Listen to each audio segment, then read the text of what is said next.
Podcast GIF, um programa dedicado a debater temáticas do investimento social e da filantropia. A série especial Rede GIF traz para o centro da pauta reflexões sobre assuntos da agenda pública brasileira e o fortalecimento da sociedade a partir da contribuição de diversas vozes do campo. Sejam bem-vindas e bem-vindos. Estamos começando mais um episódio da série especial Rede GIF, uma iniciativa do Boletim Semanal do GIF, que há mais de 20 anos entrega notícias e conteúdos relacionados à filantropia e ao investimento social. A ideia da conversa de hoje é repercutir alguns dados do Censo GIF 2020. Considerado uma das principais pesquisas sobre o setor do investimento social privado no Brasil, o estudo bianual é produzido desde 2001 e apresenta um panorama sobre recursos, estrutura, formas de atuação e estratégias das empresas, institutos, fundos e fundações, tanto empresariais, quanto familiares, quanto independentes, associadas ao GIF. Eu sou Graziela Santiago, eu sou gerente de projetos da Ponte a Ponte, organização responsável pela coordenação técnica da nova edição do Censo, e serei a mediadora desse nosso bate-papo. E aqui conosco hoje nós temos Aline Andrade, superintendente adjunta do Fundo Brasil de Direitos Humanos, e Vanessa Nascimento, diretora executiva do Instituto de Referência Negra Peregum. Muito obrigada, gente, pela participação de vocês.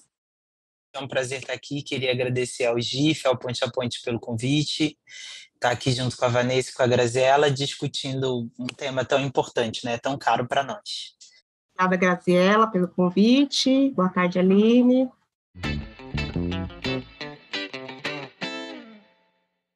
O Censo GIF 2020 registrou 5,3 bilhões de reais em investimento social privado.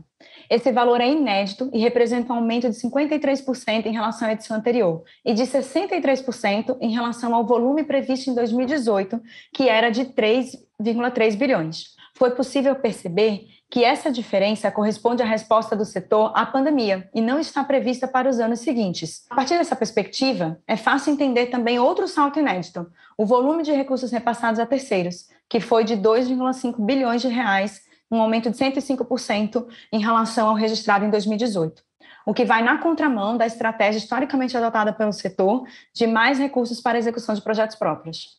Tendo em vista que organizações da sociedade civil representam a maior parte dos beneficiários dessa mudança, 64% dos investidores sociais repassam recursos para o SCs, mas também que 57% desse apoio se deu em iniciativas específicas de enfrentamento à Covid, eu gostaria de ouvir a perspectiva de vocês sobre o ambiente de atuação das OSCs dentro deste cenário, já que, como muitos sabem, essas organizações, ao mesmo tempo que se tornaram mais visíveis e estratégicas durante a pandemia, também vivem uma maior situação de vulnerabilidade do ponto de vista institucional e financeiro, né?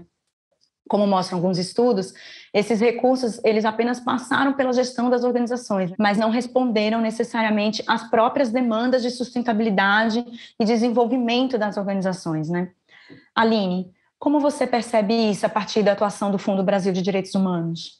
A gente celebra muito esse resultado de que os institutos e as fundações empresariais estão investindo em projetos fora, né, dos seus próprios espaços, né? Então, que a gente está, de fato, repassando recursos a terceiros e entendendo que é muito importante para o Brasil, é muito importante para a gente ter soluções criativas, que a gente dê protagonismo para os ativistas, para os defensores de direitos humanos na execução de projetos. A gente sabe que as organizações continuam em um momento de vulnerabilidade institucional e financeira. Nós vamos para um ano agora, né, em 2022, de eleições, então é um ano que, independente do resultado, independente do que for a disputa, a gente sabe que a gente vai muito provavelmente ter uma crise, vai ter também uma fuga de recursos das organizações da sociedade civil para o processo eleitoral, né? E a gente precisa olhar para essas organizações, e no momento também que o campo de defesa de direitos tem sido constantemente atacado, né? A gente tem um aumento de violação de direitos humanos, um aumento de violação, né, e de ameaças aos defensores de direitos humanos, então a gente precisa de mais apoio institucional financeiro e garantir a segurança dessas pessoas que estão ali na ponta fazendo essa defesa de direitos, lutando pelo adensamento da democracia brasileira e pelo fortalecimento dos espaços físicos.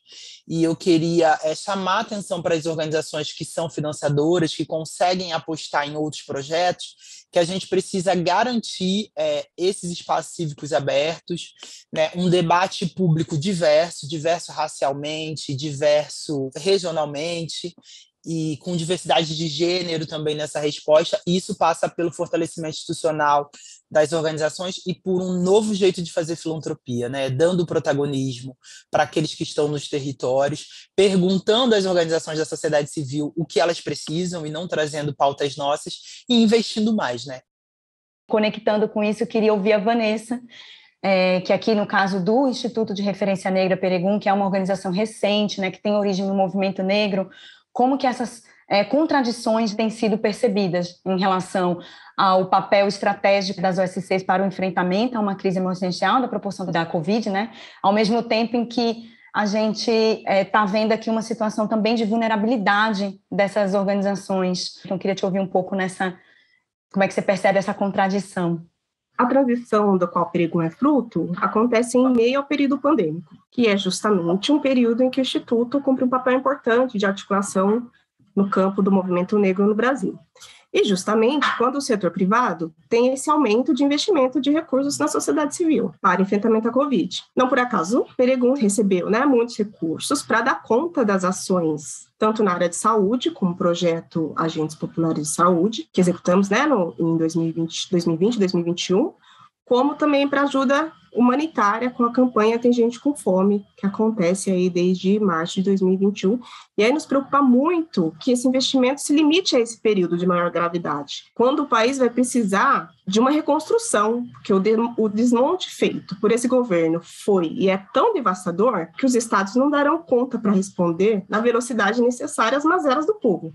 Então, a sociedade civil, as organizações continuarão sendo fundamentais para dar esse apoio permanente, né, nos territórios mais afetados e a população que historicamente aí é excluída e precarizada. Nessa execução desses projetos, né, que auxiliam a população nesses territórios mais precarizados, mas também é fundamental o fortalecimento dessas organizações, principalmente as organizações do movimento negro, que historicamente recebem menos recursos. Então, é preciso fortalecer essas organizações e não apenas focar nos projetos, né? Que é muito importante, mas se as organizações não estiverem estruturadas, não tiverem condições de se capacitar, de aumentar suas equipes, acaba minguando com o tempo, né?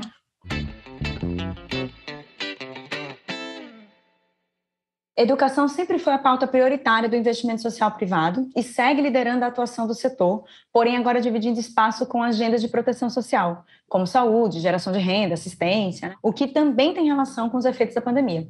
Eu gostaria de conhecer, então, a avaliação de vocês sobre essa perspectiva de um campo que, em uma só edição, ou seja, no mesmo ano, mobiliza mais recursos para a doação e se torna mais voltado à agenda de proteção social. Como isso se relaciona ou que oportunidades podem se abrir no debate sobre desigualdades? Aline, começo com você. Eu acredito que é importante essa diversificação, mas ela não dá conta ainda das prioridades dos movimentos sociais, das organizações da sociedade civil. Então, eu acho que, de fato, essas áreas, e aí a gente tem visto uma predileção, de fato, por geração de renda, empregabilidade de renda, que também é resultado da precarização do mercado de trabalho brasileiro, né, e da mudança das leis trabalhistas. Então, a gente está vendo cada vez mais o povo empreender e, enfim, eu acho, e a gente sabe que a maioria desses pequenos empreendedores, desses empreendedores individuais são mulheres negras, né, que estão fazendo seus negócios, são negócios pequenos e que, de fato, investir nessa área, na profissionalização dessas profissionais é uma melhoria para, né, a população brasileira como um todo, já que as mulheres negras são maioria e a pobreza no Brasil tem cor e tem raça, né, tem cor, tem raça, tem gênero. Então, eu acho bastante importante, mas eu acho que a gente precisa também não viver só de emergência. A gente precisa aventar o futuro, pensando também na educação em outra caixa, sabe? Educação popular, formação de lideranças. Então, eu acho que, de fato, o investimento social privado ele é ainda conservador. ele olha com distanciamento, eu diria, para os ativistas, defensores de direitos humanos, movimentos sociais, que são importantes para a defesa dos direitos, foram importantes e continuam para a construção da democracia brasileira. Então, eu acho que a gente tem que olhar para isso, né? Então, a gente precisa fazer luta por terra e território, a gente precisa combater o racismo ambiental, a gente precisa fazer defesa dos direitos indígenas e quilombolas, a gente precisa reconhecer os povos e comunidades tradicionais. E a contradição de defender direitos e de querer o avanço da democracia no Brasil, muitas vezes é entender que o Estado é violador de direitos humanos e as empresas também. E muitas vezes o investimento nesses projetos é também para mudar também quem investe, né? Não só quem está recebendo o investimento. Eu acho que falta esse diálogo da gente ter uma troca, entender que, enfim, o investimento social privado tem muito a oferecer e, de fato, pode mudar a cara da democracia brasileira e construir uma democracia mais adensada, com mais educação, com melhor proteção social, né, com a população mais preparada para enfrentar as violações de direitos que certamente ocorrerão da nossa sociedade, mas que ela também precisa estar aberta para se transformar a partir desse diálogo com os projetos, né, das organizações da sociedade civil. E eu sinto que nessa parte a gente está caminhando, melhorou muito. Eu acho que a gente tem a celebrar, mas que falta muito, né? E quando a gente fala de inclusão e de democracia, nesse caso, a gente precisa ficar com ótimo, o bom não é suficiente. Eu acho que a gente ainda está num nível de boa vontade que a gente pode ainda crescer muito. Muito poderosa a sua fala em muitos lugares, né? De provocação aqui para essa transformação do campo do investimento social privado, né? E acho que você trouxe também muitos pontos da relação com o Estado, com o governo, e aí eu já queria aproveitar e conectar aqui com uma provocação extra aqui para a Vanessa, porque a gente percebeu, né, nesse ano que o advocacy foi a estratégia de alinhamento com as políticas públicas que teve maior ampliação comparada com 2018. Mas, em contrapartida, poucos investidores sociais têm representatividade formal em instâncias participativas de políticas públicas. E aí eu queria entender contigo, Vanessa, como que você percebe esses dados a partir dos debates que permeiam o movimento negro? É possível apontar oportunidades de uma maior inserção do investimento social privado na agenda de advocacy, de forma articulada com o movimento social? Né? Você tem alguma experiência interessante nesse sentido que você possa trazer aqui para a gente? Bom, é muito importante que os setores privados percebam a importância do Estado. Podemos cair na falácia de que o Estado menos potente, o Estado menos operante, é bom para a economia ou é bom para a sociedade. Não é isso. Isso ficou demonstrado na pandemia, né? Só um Estado com seu poder de investimento de recursos pode dar conta da imensa demanda populacional. Por isso é importante um Estado forte do ponto de vista de investimento social, um investimento forte em saúde, em infraestrutura e, sobretudo, em educação.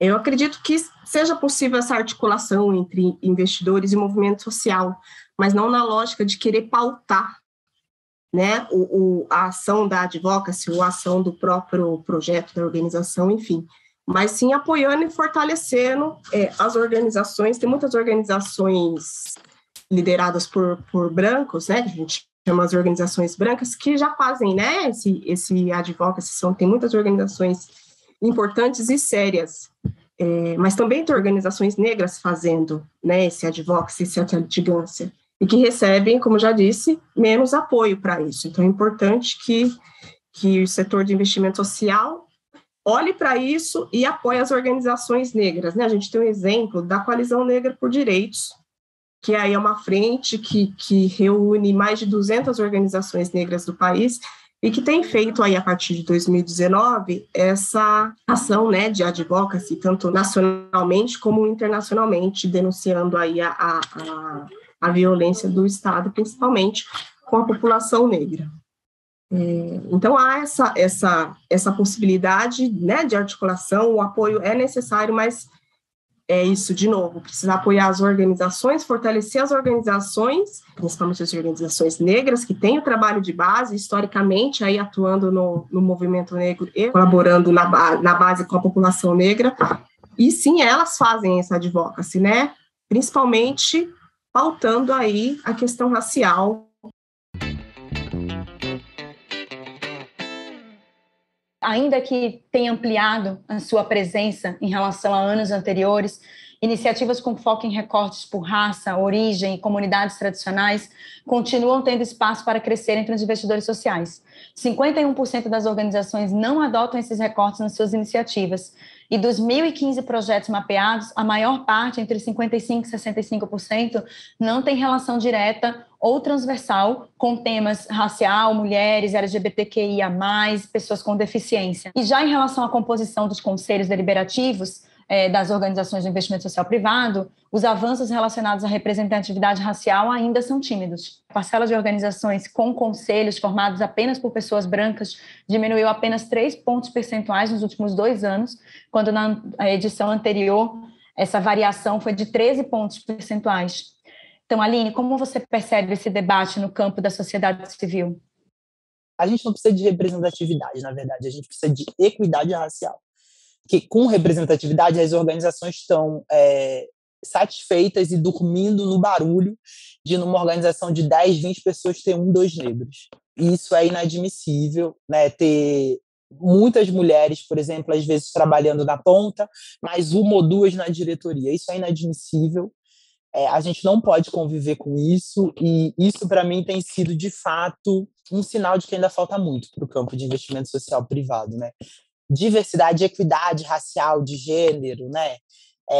Você dá a oportunidade LGBT, cadê as mulheres trans, cadê as travestis, né? Nos ajudando a fazer investimento social. A gente não sente falta desses corpos, dessas pessoas, desses saberes. Cadê os indígenas? Cadê os quilombolas, né? Como é que a gente quer falar sobre o meio ambiente sem indígena e quilombola, sem povos e comunidades tradicionais? Por que as organizações aumentaram o investimento de raça sem terem pessoas negras apontando para onde deveriam ir esses investimentos, né? Por que não fazer comitês externos, ouvir opiniões de fora? Então, eu acho isso muito grave. Isso é uma coisa que eu tenho militado por onde eu passei, até porque eu fui estudante de ações afirmativas, né? Eu fui cotista da UERJ. Eu sou fruto da formação desses movimentos populares. Eu fiz formação de lideranças pela Educafro, pela Crioula, organizações de movimento negro. Então, eu fui preparada para o movimento negro para hoje estar nesse papel, né, como um membro da diretoria executiva de uma organização.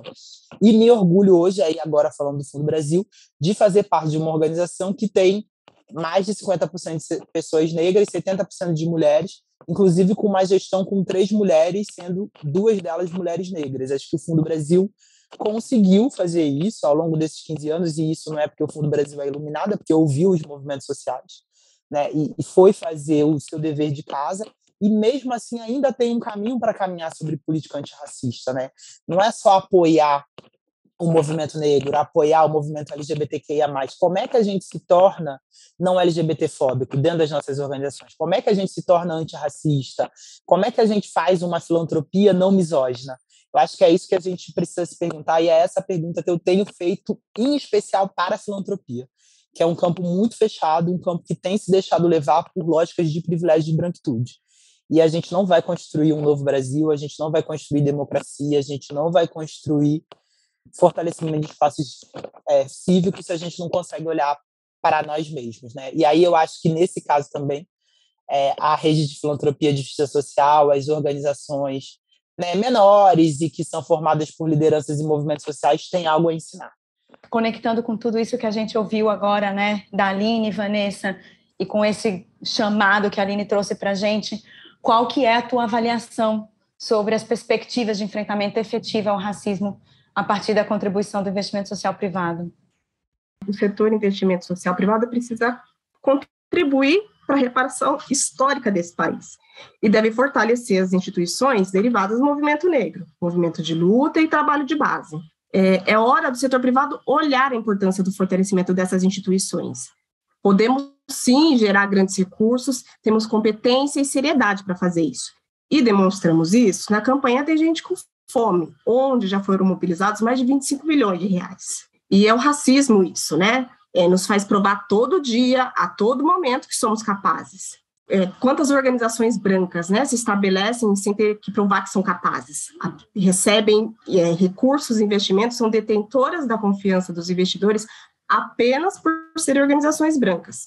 Por que nós, organizações negras, precisamos ficar provando a todo tempo que somos capazes, que somos competentes, que somos responsáveis?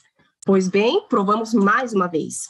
O Instituto Peregrun, assim como BNDES, Instituto Marielle Franco, CERT, Crioula, entre tantas outras, provamos ao tempo e na história a nossa competência, tanto de gerar recursos, como executar projetos, enfim, de dar essa resposta tanto para as famílias, né, que são beneficiadas e assistidas pelos projetos, mas sim de pautar o Estado e ter ações como advocacy e litigância, como já foi dito. Então, o setor privado precisa olhar para isso, investir e ajudar a consolidar as organizações negras fortes nesse país.